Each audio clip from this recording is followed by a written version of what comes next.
ಕಳೆದ ಕೆಲವು ದಿನಗಳಿಂದ ಸುರಿತಾ ಇರುವ ಭಾರೀ ಮಳೆಗೆ ಬೆಂಗಳೂರಿನ ಜನಜೀವನ ಅಸ್ತವ್ಯಸ್ತ. ಕೆರೆಗಳಂತಾದ ಬೆಂಗಳೂರಿನ ರಸ್ತೆಗಳು, ತೂಗಡಿಸುತ್ತಿರುವ ಬೆಂಗಳೂರಿನ ಜಿಲ್ಲಾಡಳಿತ. ಏನ್ರಿ ಅದ್ ನ್ಯೂಸು? ರಸ್ತೆಗಳೆಲ್ಲ ಕೆರೆಗಳಾಗ್ಬಿಟ್ಟು ಸ್ವಿಮ್ಮಿಂಗ್ ಪೂಲ್ ಆಗ್ಬಿಟ್ಟೈತಲ್ರಿ.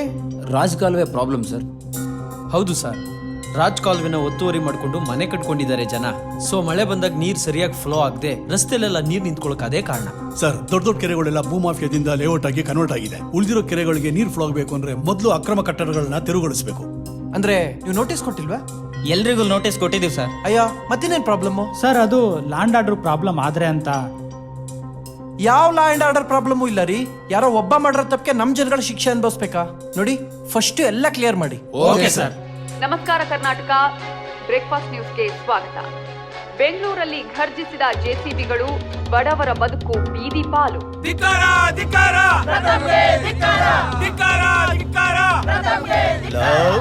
ಅಲ್ಲಿ ನಿನ್ ಮನೆ ಒಡೆದು ಊರ್ ಬಾಗ್ಲ ಕೂತಿದೆ, ನೀನ್ ಈಗ್ಲೂ ವಿಡಿಯೋ ಮಾಡ್ಕೊಂಡ್ ಕೂತಿದೆಯಲ್ಲ, ಕೊಡಲೆ ನಾನ್ ಸಂಸ್ತಂದು. ನಿನ್ನೆ ಏಕಾಏಕಿ ನಡೆದ ಒತ್ತುವರಿ ತೆರವು ಕಾರ್ಯಾಚರಣೆಯಿಂದಾಗಿ ನೂರಾರು ಬಡ ಕುಟುಂಬಗಳು ಬೀದಿಪಾಲಾಗಿವೆ.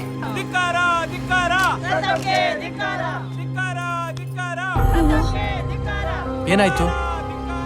ನೀನು ಎಲ್ಲಾನು ಹೊಡೆದಾಕ್ಬಿಡು ಅಂತ ಆರ್ಡರ್ ಕೊಟ್ಬಿಟ್ಟಲ್ಲ, ನಮ್ಮನೇನು ಸೇರ್ಸಿ ಹೊಡೆದಾಕ್ಬಿಟ್ಟವ್ರೆ. ನಾನು ಮಿನಿಸ್ಟ್ರು ಫ್ರೆಂಡು ಅಂತ ಹೇಳಿದ್ರು ಅವರು ಎಲ್ಲರೂ ಇದನ್ನೇ ಹೇಳ್ತಾರೆ, ಹೋಗು ಅಂತ ಹೇಳಿ ಹೊಡೆದಾಕ್ಬಿಟ್ಟು ಹೋಗ್ಬಿಟ್ರು. ಯಾಕೆ ಸ್ವಾಮಿ ನಮ್ಮಂತ ಬಡವ್ರ ಮೇಲೆ ಕೋಪ? ನೀವೇ ಹೇಳಿ. ಯಾಕೆ ಸ್ವಾಮಿ, ಓಟ್ ಹಾಕಿದ್ದ ತಪ್ಪ ನಿಮ್ಗೆ? ನಮ್ ಬದುಕನ್ನ ಬೀದಿಗೆ ತಂದ್ಬಿಟ್ರಲ್ಲ ಸ್ವಾಮಿ. ನಿಮ್ಮಂತವ್ರು ನಂಬಿ ಓಟ್ ಹಾಕಿದ್ವಲ್ಲ, ನೀವು ಉದ್ಧಾರನೂ ಆಗಲ್ಲ, ನಿಮಗೆ ಖಂಡಿತ ಒಳ್ಳೇದಾಗಲ್ಲ. ಸರ್, ಇದ್ರ ಬಗ್ಗೆ ನಿಮ್ಮ ಅಭಿಪ್ರಾಯ ಏನು?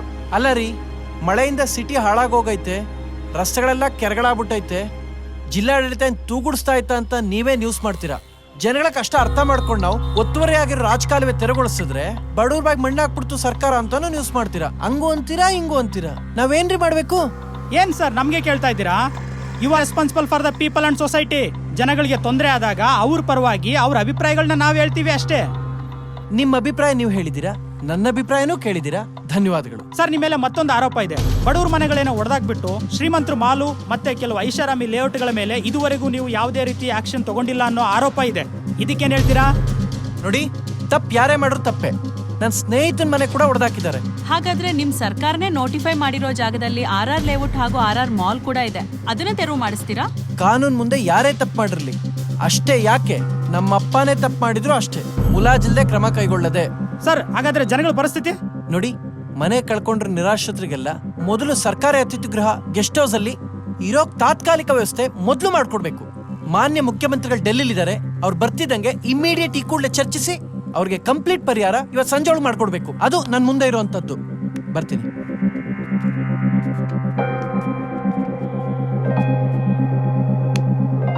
ಏನ್ ವರಿ ಮಾಡಬೇಡ, ನಿನ್ ಜೊತೆಗೆ ನಾನಿದ್ದೀನಿ. ಒಂದ್ ನಿಮಿಷ. ಹೇಳಿ, ಸುಮ್ಮನೆ ಯಾಕೆ ಕೂತಿದ್ದೀರಾ? ಇನ್ನೂ RR ಮಾಲ್ ಯಾಕೆ ಕೊಡದಾಕಿಲ್ಲ? ಸರ್, ಅದು mall X minister Rajeshwari madam ಅವ್ರದ್ದು. ರೀ, ಯಾವ ಮುಂದ ನಂಗೇನು ಕ್ರಮ ತಗೊಳ್ರಿ. ಸಾರಿ ಸರ್, ಆ ಮಿನಿಸ್ಟರ್ ರಾಜೇಶ್ವರಿ ಮೇಡಮ್ ಕಡೆಯವರೇ 20 ಜನ MLA ಶೇರ್ ಇದೆ ಸರ್.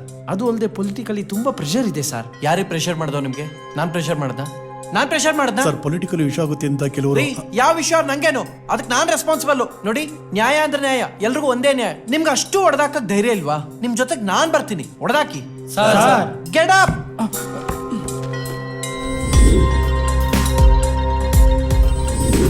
ಇಂದು ಮಾಜಿ ಸಚಿವೆ ರಾಜೇಶ್ವರಿ ಅವರ ಒಡೆತನಕ್ಕೆ ಸೇರಿದಂತ RR ಮಾಲ್ನ ಕೂಡ ತೆರವುಗೊಳಿಸತಕ್ಕಂಥ ಕಾರ್ಯಕ್ರಮ ಭರ್ಜರಿಯಾಗಿ ನಡೀತಾ ಇದೆ. ನಮ್ಮ ನಗರಾಭಿವೃದ್ಧಿ ಸಚಿವರಾದ ಪ್ರಥಮ್ ಅವರು ಕೂಡ ಈ ಸ್ಥಳಕ್ಕೆ ಆಗಮಿಸುತ್ತಿದ್ದಾರೆ. ಸರ್, ನಾನೊಂದು ಕೆಲಸನ ಕೈಗೆತ್ತಿಕೊಂಡ ಮೇಲೆ ಯಾವುದೇ ಕಾರಣಕ್ಕೂ ಪೂರ್ಣಗೊಳಿಸದೆ ಬಿಡೋದಿಲ್ಲ, ಅನ್ಯಾಯ ಕ್ರಮಗಳು ನಡೆಸೋರ ವಿರುದ್ಧ ಕಾನೂನು ಕ್ರಮ ಕೈಗೊಳ್ತೀನಿ ಅಂತ ಗಟ್ಟಿಯಾಗಿ ಹೇಳಿದ್ರಿ. ಇವತ್ತು ನೀವೇ ಸ್ಥಳಕ್ಕೆ ಖುದ್ದಾಗಿ ಆಗಮಿಸಿದ್ದೀರಾ, ಇದ್ರ ಬಗ್ಗೆ ನೀವೇನ್ ಹೇಳ್ತೀರಾ? ನೋಡಿ, ನಾನು ಅವತ್ತು ಹೇಳಿದ್ದೆ, ಇವತ್ತು ಹೇಳ್ತಾ ಇದ್ದೀನಿ, ತಪ್ಪು ಯಾರೇ ಮಾಡಿದ್ರು ತಪ್ಪೆ. ನಮ್ ಪಕ್ಷ ಬೇರೆ ಪಕ್ಷ ಅಂತೆಲ್ಲ ಇಲ್ಲ. ಕಾನೂನಾತ್ಮಕವಾಗಿ ಏನ್ ಹೇಳಿದ್ದೆ ಅದೇ ಪ್ರಕಾರ ಕೆಲಸ ಮಾಡ್ತೀವಿ. ಸರ್, ಎಷ್ಟು ಹಂತದಲ್ಲಿ ಕಾರ್ಯಾಚರಣೆ ಪೂರ್ಣಗೊಳಿಸಿದ್ದೀರಾ?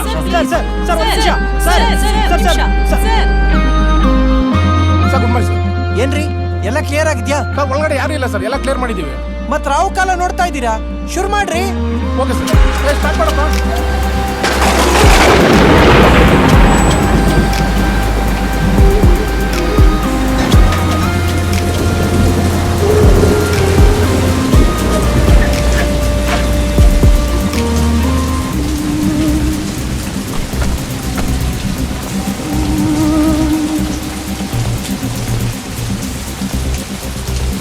ಇದೇನಿದೆ ನೋಡಿ. Stay order sir. ಸ್ಟೇ ಆರ್ಡ್ರಾ? ಮೇಡಮ್ ಯಾರು ಅಂತ ಗೊತ್ತಿದ್ರು ಎದುರಾಕೋತಾ ಇದ್ದೀರಲ್ಲ, ಇರ್ಲಿ. ಇದ್ರ ಪರಿಣಾಮ ಅನುಭವಿಸ್ಬೇಕಾಗುತ್ತೆ.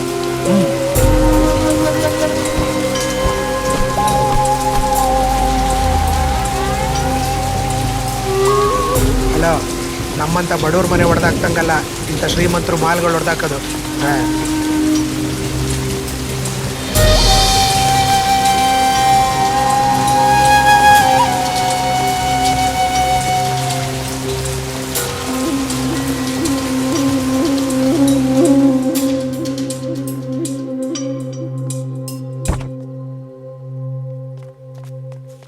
ಸರ್ ಸರ್ ಸರ್, ಮನೆ ಕಳ್ಕೊಂಡವ್ರು ಮೊದಲು ಶಾಶ್ವತ ಮನೆ ಆಗ್ಬೇಕು ಸರ್.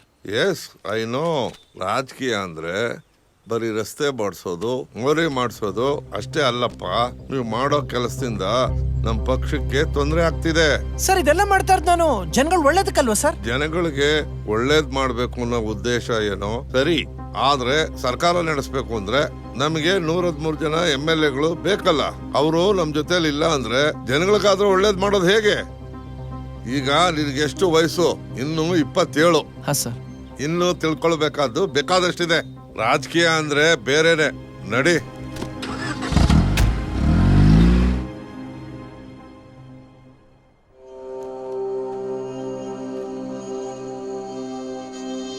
ನನ್ನ ಮಕ್ಕಳು 106 ಕೋಟಿ ನುಂಗಾಕ್ಬಿಟ್ಟವ್ರೆ. ಕಳ್ಳನ್ ಮಕ್ಕಳು. ನಮಸ್ಕಾರ ಮಿನಿಸ್ಟರ್ ಸಾಹೇಬ್ರಿಗೆ. ನಾನು ಗೊತ್ತು ಬಿಡಿ ನಿಮಗೆ, ಶರಣಪ್ಪ ಅಂತ. ಇವರು ಗೂಳಿ ಮಂಜು ಅಂತ, ಸಂಕೇಳಿ MLA. ಅವರು ರಮೇಶ್ ಅಂತ, ರೇಷ್ಮೆ ಮಂಡಳಿ ಅಧ್ಯಕ್ಷರು. ಸರ್, ತುಂಬ ದಿವಸದಿಂದ ನಮ್ಮ ಫೈಲ್ಗಳು ನಿಮ್ಮ ಟೇಬಲ್ ಮೇಲಿದೆ ಸರ್. ಆದಷ್ಟು ಬೇಗ ನಮ್ಮ ಕೆಲಸಗಳು ಮಾಡಿಕೊಡಿ ಸರ್.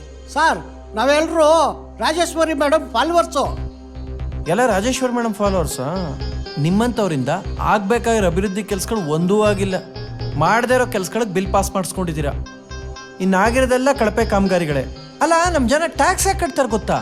ಸರ್ಕಾರ ನಮ್ಗೇನೋ ಒಳ್ಳೇದು ಮಾಡಿ ದಬಾಕ್ಬಿಡ್ತದೆ ಅಂತ. ನಿಮ್ಮಂಥವ್ರಿಂದ ಆ ನಂಬಿಕೆನೂ ಇಲ್ಲ. ನಮ್ಮ ಜನ ಟ್ಯಾಕ್ಸ್ನ ಯಾಕೆ ಯಾಮಾರಿಸ್ತಾರೆ ಗೊತ್ತಾ? ಸರ್ಕಾರ ಕಟ್ತೆ ಎಲ್ಲಿ ತಾವು ದುಡ್ದಿರೋ ದುಡ್ಡನ್ನ ನಿಮ್ಮಂಥ ಮನುಷ್ಯ ಬಾಯಿಗೆ ಹಾಕ್ಬಿಡ್ಬೇಕು ಅಂತ. ನಿಮ್ಮ ಯಾವೊಂದು ಕೆಲಸಗಳು ನಾನು ಮಾಡ್ಕೊಡ್ತಾ ಇಲ್ಲ. ಅರ್ಥ ಆಯ್ತಾ?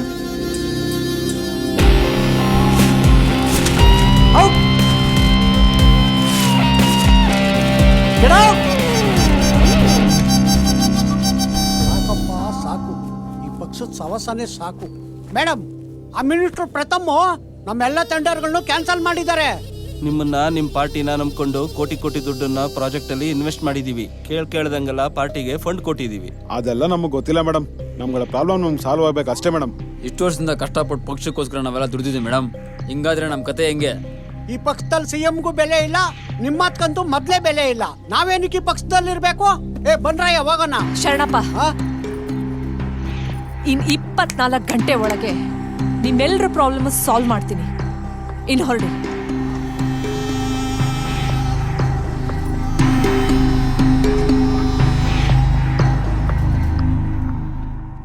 ಸರ್, ಈಗ ರೋಹನ್ ಕಾರಂತ್ ಅವರ ಅಪಾಯಿಂಟ್ಮೆಂಟ್ ಇದೆ, ಕರೀಲ ಸರ್?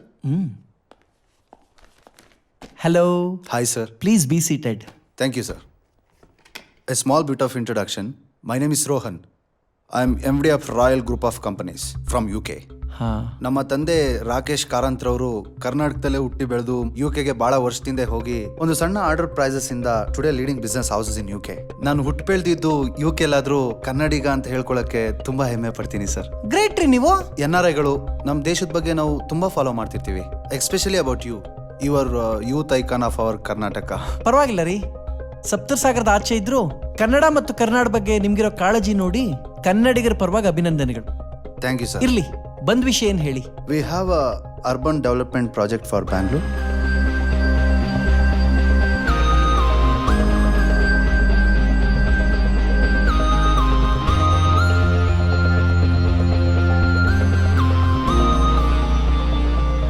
ನೋಡಿ, ನಮ್ಮ ತಂದೆ UK ಪೌಂಡ್ಸ್ ಅಲ್ಲಿ ಮತ್ತೆ ಥೌಸಂಡ್ಸ್ ಆಫ್ ಮಿಲಿಯನ್ ದುಡ್ದಿದ್ದಾರೆ. ಅವ್ರದೊಂದು ಬಹಳ ದೊಡ್ಡ ಕೊರಗು ನಮ್ಮ ದೇಶಕ್ಕೆ ನಾನೇನು ಮಾಡಿಲ್ಲ ಅಂತ. ನಾನು ಅವ್ರ ಪ್ರಾಮಿಸ್ನ ಫುಲ್ಫಿಲ್ ಮಾಡಬೇಕು. I want to do something for my people and country. Hey, super ತಂದೆ, ಸಖತ್ ಮಗ ರೀ ನೀವು. ನಮ್ಮ ದೇಶದಲ್ಲಿ ಕೆಲವರು ಇಲ್ಲೇ ಹುಟ್ಟಿ ಬೆಳೆದು ಓದಿ ಫಾರಿನ್ಗೆ ಅಂತ ಹೋಗಿ ಸೆಟ್ಲ್ ಆಗ್ಬಿಡ್ತಾರೆ. ಇನ್ ಕೆಲವ್ರು ನಮ್ಮ ದೇಶದಲ್ಲಿ ಸಾಲ ಮಾಡ್ಕೊಂಡು ದೋಚ್ಕೊಂಡು ಹೋದವ್ರು ವಾಪಸ್ ಬರೋದೇ ಇಲ್ಲ.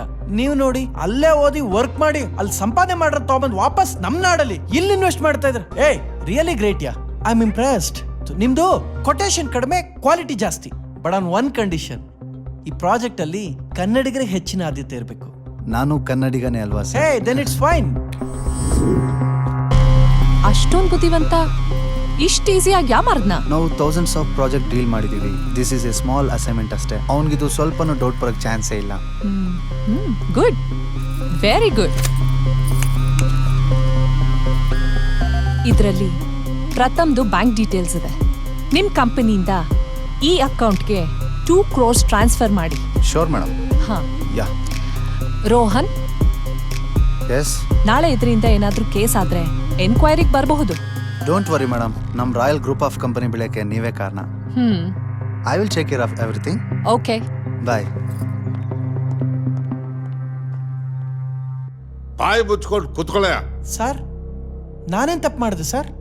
ಯಾವ ಕೆಲಸ ಹೇಗ್ ಮಾಡ್ಬೇಕು ಅನ್ನೋದು ನಿನಗೆ ಗೊತ್ತಿಲ್ಲ. ಹಳೆ ಟೆಂಡರ್ನೆಲ್ಲ ಕ್ಯಾನ್ಸಲ್ ಮಾಡಿ ರಾಯಲ್ ಕಂಪ್ನಿಗೆ ನೀನು ಹೊಸ ಟೆಂಡರ್ ಮಾಡಿಕೊಟ್ಟಿರೋದು 2 ಕೋಟಿ ರೂಪಾಯಿ ನಿನ್ನ ಅಕೌಂಟ್ಗೆ ಬಂದಿರತಕ್ಕಂಥದ್ದು ಗೊತ್ತಾಗಿದೆ. ಸರ್, 2 ಕೋಟಿನಾ? ಸರ್, ನಾನು ಒಂದೇ ₹1 ಲಂಚ ತಗೊಳ್ಳಲ್ಲ ಅಂತ ನಿಮಗೂ ಗೊತ್ತು. ಈ ಡಾಕ್ಯುಮೆಂಟ್ ನೋಡು. ನೀನು ಆ ಟೆಂಡರ್ ಪಾಸ್ ಮಾಡಿದ ಮೇಲೆ 2 ಕೋಟಿ ರೂಪಾಯಿ ನಿನ್ನ ಅಕೌಂಟ್ಗೆ ಟ್ರಾನ್ಸ್ಫರ್ ಆಗಿದೆ. ಇದರಿಂದ ನಿನ್ನ ಇಮೇಜು ಹೋಗುತ್ತೆ, ನಮ್ಮ ಪಾರ್ಟಿ ಇಮೇಜು ಹೋಗುತ್ತೆ, ನನಗೂ ಕೆಟ್ಟ ಹೆಸರು ಬರುತ್ತೆ. ಈ ವಿಷಯ ಮೀಡಿಯಾದವ್ರಿಗೆ, ವಿರೋಧ ಪಕ್ಷದವ್ರಿಗೆ ಗೊತ್ತಾದ್ರೆ ನಾನೇ ನಿನ್ನ ಮೇಲೆ ಎನ್ಕ್ವೈರಿ ಮಾಡಿಸ್ಬೇಕಾಗತ್ತೆ.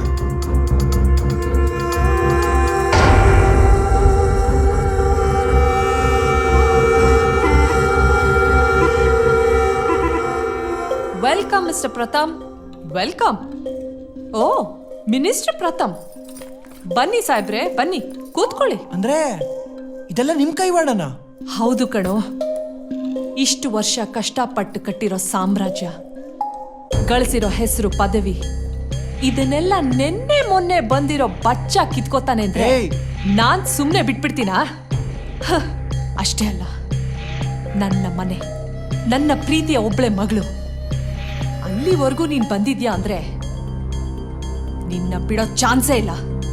No, never. ನೋಡಿ, ಕಾನೂನು ಪ್ರಕಾರ ಏನ್ ಮಾಡ್ಬೇಕು ಅಷ್ಟೇ ಮಾಡಿದ್ದೀನಿ. ನನಗೆ ಗೊತ್ತಿದೆ ನಾನೇನು ತಪ್ಪು ಮಾಡಿಲ್ಲ ಅಂತ. ನನಗೆ ಗೊತ್ತಿದೆ ಮಿನಿಸ್ಟರ್ ಪ್ರಥಮ್, ನೀವೇನು ತಪ್ಪು ಮಾಡಿಲ್ಲ ಅಂತ. ರೋಹನ್ನ ನಿನ್ ಹತ್ರ ಕಳಿಸಿದ್ದು ನಾನೇ. ನಿನ್ನ ಅಕೌಂಟ್ಗೆ ಫಂಡ್ ಟ್ರಾನ್ಸ್ಫರ್ ಮಾಡಿಸಿದ್ದು ನಾನೇ. ಅಯ್ಯೋ, ನಾನು ಇದೆಲ್ಲ ಏನು ಮಾಡೇ ಇಲ್ಲಪ್ಪ ಅಂತ ಹೇಳಕ್ಕೆ ಸಾಧ್ಯನೇ ಇಲ್ಲ. ಯಾಕೆಂದ್ರೆ ಜನ ಕೇಳೋದು, ಮೀಡಿಯಾ ಕೇಳೋದು ಪ್ರೂಫ್. ಆ ಪ್ರೂಫ್ ನನ್ನ ಹತ್ರ ಇದೆ.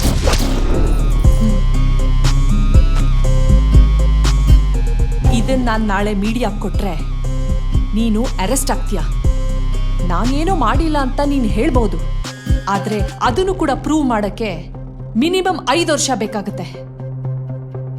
ನಿನಗೆ ವೋಟ್ ಹಾಕಿ ಗೆಲ್ಸಿರೋ ಜನ ನಿನ್ನನ್ನ ರೋಡಲ್ಲಿ ನಿಲ್ಸಿ ಹೊಡಿತಾರೆ. ನನಗೆ ಕೊಟ್ಟಿರೋ ಟಾರ್ಚರ್ಗೆ ನೀನು ಪ್ರತಿದಿನ ಕೊರಗಬೇಕು. ಹಾಗೆ ಮಾಡ್ತೀನಿ. ನರಕ, ನರಕ ಏನು ಅನ್ನೋದು ಇನ್ಮೇಲೆ ಗೊತ್ತಾಗತ್ತೆ.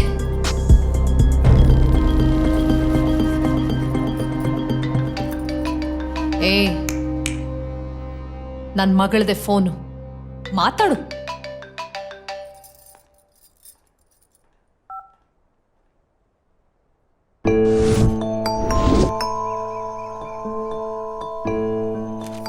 ಏನಿದು ಪ್ರಥಮ್? ಎಲ್ಲ ನಿಮ್ಮಮ್ಮ ಕೊಟ್ಟಂತ ಗಿಫ್ಟು. ನನ್ಗೊಂದ್ ಮಾತು ಹೇಳಿದ್ದೆ ನೀನ್ ಒಳ್ಳೆಯವಳು, ಬಟ್ ನಿನ್ ಮಮ್ಮಿ ನಿನ್ಗೆ ಸರಿಯಾಗಿ ಬೆಳೆಸ್ಲಿಲ್ಲ ಅಂತ. ಬಟ್ ಈಗ ಹೇಳ್ತಿದ್ದೀನಿ ಕೇಳು, ನನ್ ಮಮ್ಮಿ ನನ್ನ ಸರಿಯಾಗಿ ಬೆಳೆಸಿದ್ದಾರೆ, ನೀನು ಚೇಂಜ್ ಆಗ್ಬಿಟ್ಟಿದ್ಯಾ.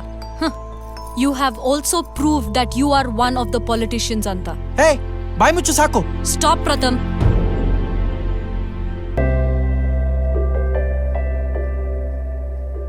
ಯಾಕಪ್ಪ ಪ್ರಥಮ್, ಏನಾಯ್ತು?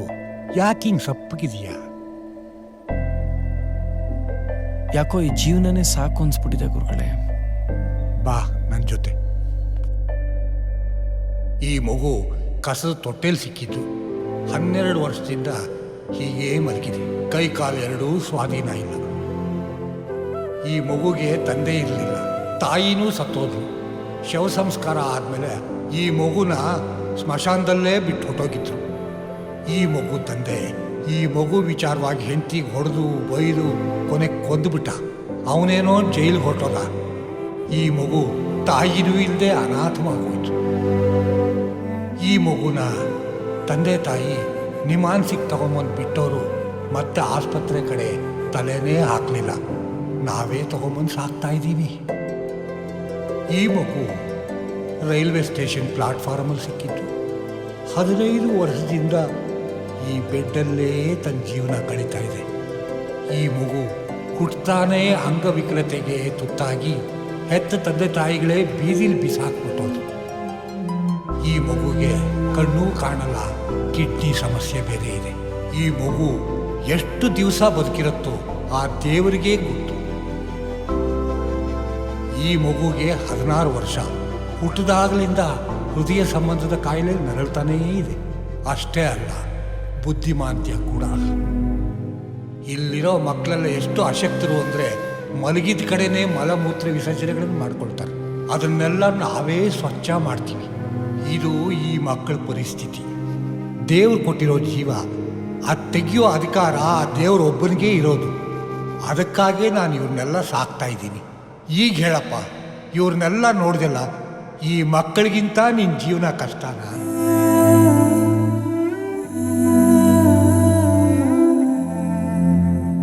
ಮನುಷ್ಯ ಬಯಸದೇ ಇರೋದೆಲ್ಲ ಸಿಕ್ಕಿ ಅದನ್ನು ನಿಭಾಯಿಸಕ್ಕೆ ಆಗದೇ ಇದ್ದಾಗ ಹಿಂಗೆಲ್ಲ ಆಗೋದು ಸಹಜ.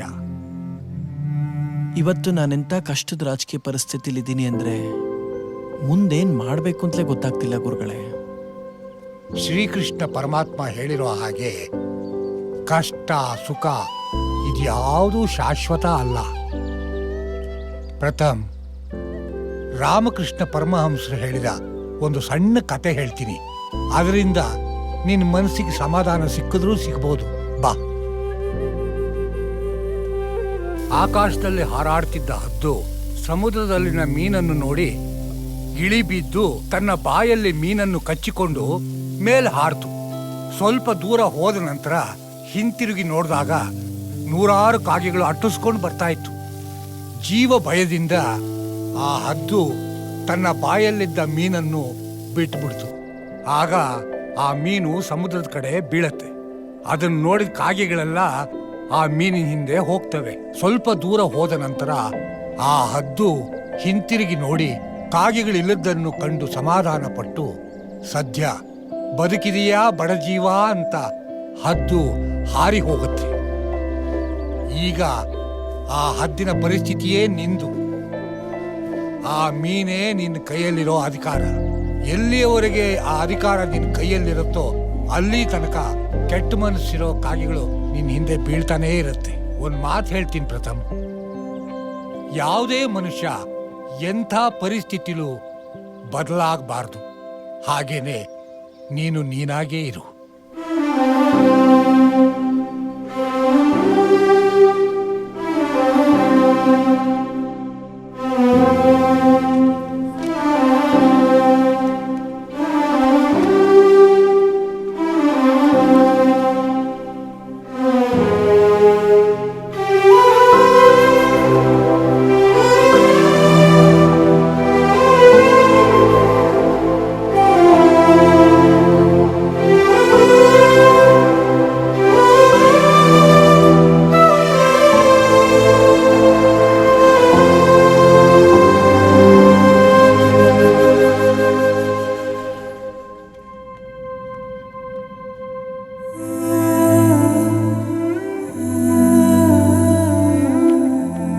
ತಪ್ಪಾಗೋಯ್ತು ಮೇಡಮ್. ನೀವು ಹೇಳ್ದಂಗೆ ಬಚ್ಚ ಹುಡುಗ ನಾನು. ನಿಮ್ಮ ಲೆವೆಲ್ ಏನು ಅಂತ ಗೊತ್ತಿಲ್ಲದೆ ತಪ್ಪು ಮಾಡಿಬಿಟ್ಟೆ. ಇವತ್ತು ನೀವೇ ನನ್ನ ಕಾಪಾಡಬೇಕು ಮೇಡಮ್.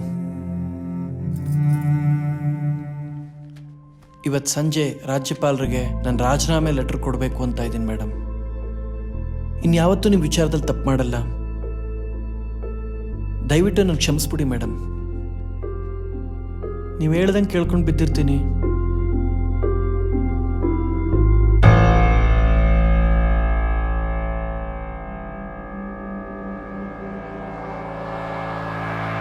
ಹಂಗಂತ ಕೇಳ್ತೀನಿ ಅಂತ ಅನ್ಕೊಂಡ್ರ? TRP ಕಮಾನ್. ನಮಸ್ಕಾರ. TRP ಅಂದ್ರೆ ಏನು ನೋಡ್ತಾ ಇದ್ದೀರಾ? ತಿಪ್ಟೂರ್ ರಾಮಣ್ಣನ್ ಮಗ ಪ್ರತಾಪ್. ಏನ್ ಈ ಡೈರೆಕ್ಷನ್ ಮಾಡ್ರ ಸಿನಿಮಾ ಸಿತ್ತೋರ್ಸ ಮೇಡಮ್ಗೆ. ಇನ್ನೊಂದು ನಮಸ್ಕಾರ. ಈ ಪಿಕ್ಚರ್ ನ ಡೈರೆಕ್ಟರ್ ನಾನು, ಆಕ್ಟ್ರು ನೀವು. ನಿಮ್ಗೆ ಮೊದಲನೇ ಟ್ರೈಲರ್ ತೋರ್ಸೋಣ ಅಂತ. ನನಗೆ ಗೊತ್ತಿದೆ ಮಿನಿಸ್ಟರ್ ಪ್ರತಾಪ್, ನೀವೇನು ತಪ್ಪು ಮಾಡಿಲ್ಲ ಅಂತ. ರೋಹನ್ ನಿನ್ ಹತ್ರ ಕಳಿಸಿದ್ದು ನಾನೇ, ನಿನ್ನ ಅಕೌಂಟ್ಗೆ ಫಂಡ್ ಟ್ರಾನ್ಸ್ಫರ್ ಮಾಡಿಸಿದ್ದು ನಾನೇ. ಇದನ್ನ ನಾಳೆ ಮೀಡಿಯಾ ಕೊಟ್ರೆ ನೀನು ಅರೆಸ್ಟ್ ಆಗ್ತೀಯ. ನಾನೇನೋ ಮಾಡಿಲ್ಲ ಅಂತ ನೀನ್ ಹೇಳ್ಬಹುದು, ಆದ್ರೆ ಅದನ್ನು ಕೂಡ ಪ್ರೂವ್ ಮಾಡಕ್ಕೆ ಮಿನಿಮಮ್ 5 ವರ್ಷ ಬೇಕಾಗುತ್ತೆ. ಮೇಡಮ್, ಹೊಸೊಬ್ರು ಕಾಲ್ ಶೀಟ್ ಸಿಕ್ಕಿದ್ರೆ ಬಿಡಲ್ಲ, ಪಿಕ್ಚರ್ ತೆಗೆದು ಬಿಡ್ತೀವಿ. ಅಂತದ್ರಲ್ಲಿ ನೀವು ಸೂಪರ್ ಸ್ಟಾರ್, ನಿಮ್ಮನ್ ಬಿಡ್ತೀವಾ?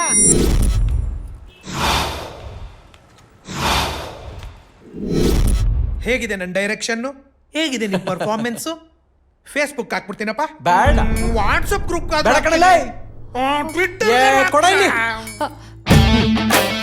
ಈ ವಿಡಿಯೋ ಏನಾದ್ರೂ ಫೇಸ್ಬುಕ್ ಅಲ್ಲಿ ಪೋಸ್ಟ್ ಮಾಡಿದ್ರೆ ನಿಮ್ಮ ಸುಡಿನೇ ಬ್ರೇಕಿಂಗ್ ನ್ಯೂಸ್, ಜೊತೆಗೊಂದು 200-300 ಕಾಲ್ಸ್ ಫ್ರಮ್ ಮೀಡಿಯಾ. ಆದ್ರೆ ಇದನ್ನ ನಾನು ಪೋಸ್ಟ್ ಮಾಡಲ್ಲ, ಬಿಕಾಸ್ ಯು ಆರ್ ಮೈ ಅತ್ತೆ. ನಂದು ನಿಮ್ಮ ಮಗಳದು ಜೋಡಿ, ರಾಜ್ಕುಮಾರ್ ಲಕ್ಷ್ಮಿ ಜೋಡಿ. ನೀವ್ ಯಾಕೆ ಆಗ್ತೀರಾ ನನ್ನ ಲವ್ ಸ್ಟೋರಿಗೆ ಕೇಳಿ?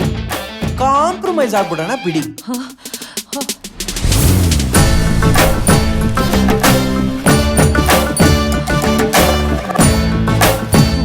ರಾಜೀನಾಮೆ ಪತ್ರ ಅನ್ಕೊಂಡ್ರಾ? ಡವ್ ಮಾಡ್ದೆ. ಸರಿ, ನನ್ಗೂ ನಿಮ್ಮ ಮಗಳಿಗೂ ಮದುವೆ ಆಗಿಟ್ಕತ್ತೀರಾ?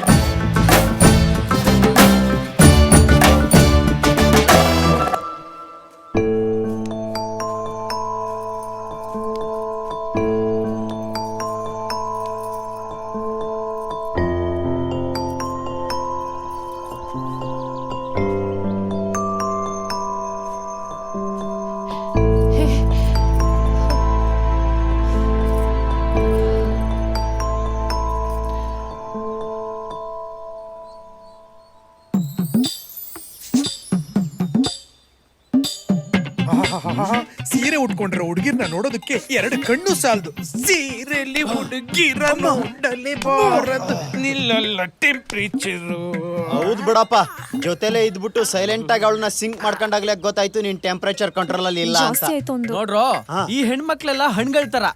ಯಾರ್ಯಾರು ಯಾವ್ಯಾವ ಹಣ್ಣು ಅಂತ ರಾಜ್ ನೀನೇ ಹೇಳು. ಹಂಗಂತ್ಯ? ಇದು ಆಪಲ್, ಅದು ಆರೆಂಜು, ಅದು ಪಪ್ಪಾಯಿ, ಕೊನೆದು ಹಲಸಿನಣ್ಣು. ನೋಡಪ್ಪ TRP, ನೀನ್ ಆಲ್ರೆಡಿ ತುಂಬಾ ದಿನದಿಂದನೇ ಆಪಲ್ ನ ಸೆಲೆಕ್ಟ್ ಮಾಡ್ಕೊಂಡ್ಬಿಟ್ಟಿದ್ಯಾ. ಹಂಗಾಗಿ ನೀನ್ ಆಟಕ್ಕಿಲ್ಲ, ಅವಳನ್ನ ಕರ್ಕೊಂಡು ಸೈಡ್ ಹೋಗ್ಬಿಡು. ನಾವ್ ಈ 3 ಜನ ಅಣ್ಣ select. I like fruit solid with ಜೇನುತುಪ್ಪ. ತೆಗೆದು ಬುಟ್ಟ ಅಂದ್ರೆ ಅಲ್ಲಿ ಅದೇ ಮತ್ತೆ ಎಲ್ಲ ನೀನೇ ತಗೊಂಡ್ರೆ ನಾವಿನ ಬಂದಿರೋದು. ಯಾವ್ದಕ್ ಬಂದಿದ್ಯೋ ಯಾರಿಗ್ ಗೊತ್ತು. ಅಲ್ಲಿ ನೋಡಲ್ಲಿ ಕಾರ್ ಬಂತು. ಹಲೋ ಮೇಡಮ್, ಇವತ್ತಿನ ಬಿಸಿನೆಸ್ ಮ್ಯಾನ್ಗಳು ಮತ್ತೆ ರಾಜಕಾರಣಿಗಳು ಅವ್ರ ಮದುವೆ ಸಮಾರಂಭಗಳನ್ನ ತುಂಬಾ ಅದ್ದೂರಿಯಾಗಿ ಮಾಡ್ತಾರೆ. ನೀವು ನೋಡಿದ್ರೆ ಈ ಸಬ್ ರಿಜಿಸ್ಟರ್ ಆಫೀಸ್ ಅಲ್ಲಿ ನಿಮ್ ಮಗಳ ಮದುವೆನ ತುಂಬಾ ಸರಳವಾಗಿ ಮಾಡ್ತಾ ಇದ್ದೀರಾ. ಅದು ಅಲ್ಲದೆ ನಿಮ್ಮ ಮಳೆಯ ಮಿನಿಸ್ಟರ್ ಕೂಡ. ಈ ದಿಢೀರ್ ಬದಲಾವಣೆಗೆ ಕಾರಣ ಏನ್ ಮೇಡಮ್? ಇದು ನಮ್ಮ ಮಳಿಯ ಅವ್ರ ಇಚ್ಛೆ. ಅವ್ರಿಗೆ ಯಾವ ರೀತಿ ಮದ್ವೆ ಆಗ್ಬೇಕು ಅಂತ ಇಷ್ಟಪಡ್ತಾರೋ ಆ ರೀತಿ ಮದ್ವೆ ಆಗ್ತಾ ಇದಾರೆ ಅಷ್ಟೇ. ಇದು ಮೇಡಮ್ ಮೇಡಮ್ ಅವನಿಗೂ ಕಣ್ ಕಾಣಿಸ್ತದ ಬಿಡ. ಬನ್ನಿ. ನಿಮ್ ಬೀಗ್ರು ನಮಸ್ಕಾರ. ಬೀಗ್ರ ನಮಸ್ಕಾರ. ಅಪ್ಪ ಮಾತಾಡಿವೆ, ಟೈಮ್ ಆಯ್ತು, ಫಸ್ಟ್ ಆಹಾರ ಬದಲಾಯಿಸ್ಕೊಳ್ಳಿ.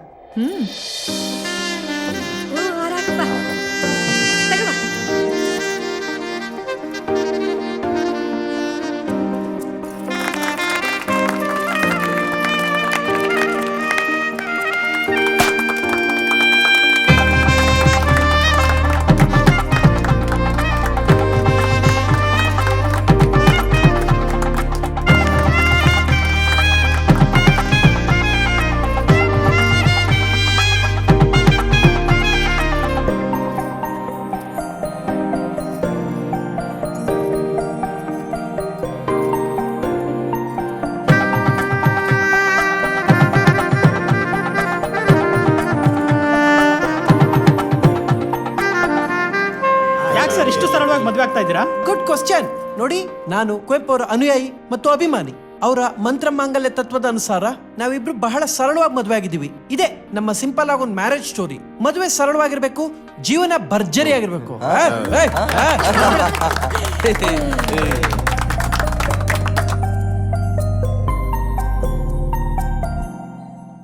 ಈ ಕಾರ್ಗಳೆಲ್ಲ ಮಾರ್ಬಿಟ್ಟಿದೀನಿ, ಅವ್ರು ಬಂದು ತಗೋಯ್ತಾರೆ. ಈ ದುಡ್ಡೆಲ್ಲ ಅನಾಥಾಶ್ರಮಕ್ಕೆ ಕೊಟ್ಬಿಡಿ, ಪುಣ್ಯನಾರು ಬರ್ತದೆ. ಇವ್ರನ್ನ ಈ ಕಾರ್ಗಳನ್ನ ಸಾಕಕ್ಕೆ ತಿಂಗಳಿಗೆ ಲಕ್ಷಾಂತರ ರೂಪಾಯಿ ಬೇಕು. ಅದನ್ನ ಸಂಪಾದನೆ ಮಾಡಕ್ ನಮ್ಮ ಅತ್ತೆ ಮಾಡಬಾರ್ದು ಮನೆಯಾಳ ಕೆಲಸ ಎಲ್ಲ ಮಾಡೋದು, ಬೇರೆಯವ್ರ ತಲೆ ಮೇಲೆ ಕೈ ಇಡೋದು, ಇದು ಯಾವ್ದು ಬೇಡ ಅಂತ ನಮ್ಮ ಅತ್ತೆಗೆ ರಿಟೈರ್ಮೆಂಟ್ ಕೊಟ್ಬಿಟ್ಟಿದೀನಿ. ಇನ್ನು ಈ ಕ್ಷೇತ್ರ ಮತ್ತೆ ನಮ್ಮ ಅತ್ತೆ ಕಂಪ್ಲೀಟ್ ರೆಸ್ಪಾನ್ಸಿಬಿಲಿಟಿ ನಂದೇಯ. ಆರಾಮಾಗಿ ಮಲ್ ಕೂತ್ಕೊಂಡು ಟಿವಿ ಧಾರಾವಾಹಿ ನ್ಯೂಸ್ ಚಾನಲ್ ನೋಡ್ಕೊಂಡಿರ್ಲಿ. ನೀನು ಕಟಿಂಗು ಶೇವಿಂಗು ಮಾಡಿಸ್ಬಿಟ್ಟು ಶಿಸ್ತಾಗಿ ಪೊಲೀಸ್ ಕೆಲ್ಸಕ್ಕೆ ಅಪ್ಲಿಕೇಶನ್ ಹಾಕಮ್ಮ, ನಾನ್ ಇನ್ಫ್ಲೂಯೆನ್ಸ್ ಮಾಡ್ತೀನಪ್ಪ. ಸೂಪರ್ ಐಡಿಯಾ, ಎಲ್ಲೊಳಿತು? ಸುಮ್ಮನೆ ನಿಂತ್ಕೋ, ನನಗ್ ಗೊತ್ತು ನಮ್ ಕಷ್ಟ ಏನು ಅಂತ. ನಾನ್ ನೋಡ್ಸಿರೋದ್ ನೋಡಿದ್ರೆ ಒಲಿಂಪಿಕ್ಸ್ ಅಲ್ಲಿ ಮೆಡ್ಲು ಬಂದ್ಬಿಡುದು, ಹಂಗ್ ಓಡಿಸಿದ್ರು. ಶೇವಿಂಗ್ ಎಲ್ಲ ಮಾಡಿಸಿ ಪೊಲೀಸ್ ಕೆಲ್ಸಕ್ಕೆ ಅಪ್ಲಿಕೇಶನ್ ಹಾಕು. ಪೊಲೀಸ್ ಸ್ಟೋರಿ ಸಾಯಿ ಕುಮಾರೇ ನೀನು ಹೊರಡು. ನೀವು ನಮ್ಮ ಮತ್ತೇನ್ ಚೆನ್ನಾಗಿ ನೋಡ್ಕೊಳ್ಳಿ. ಏನೇ ಪ್ರಾಬ್ಲಮ್ ಇದ್ರು ನನಗೆ ಫೋನ್ ಮಾಡಿ. ಆಯ್ತು ಸರ್.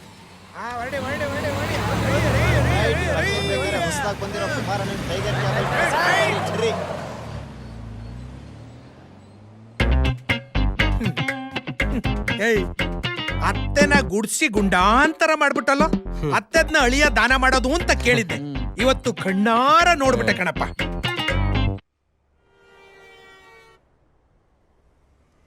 ಅಮ್ಮ, ಅಪ್ಪ.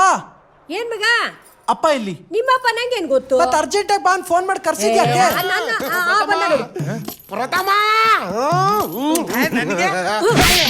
ಈ ನನ್ನ ಮಗನ ಅಷ್ಟು ಬೇಗ ನನ್ನನ್ನು ತಾತ ಮಾಡಿಬಿಟ್ಟಲ್ಲೋ. ಹೌದಾ? ನಾನಪ್ಪ ಆಗ್ತಾ ಇದ್ದೀನ? ಇದು ನನ್ನ ಗೆಲುವು, ಇದು ಇವಂದ ಗೆಲುವು.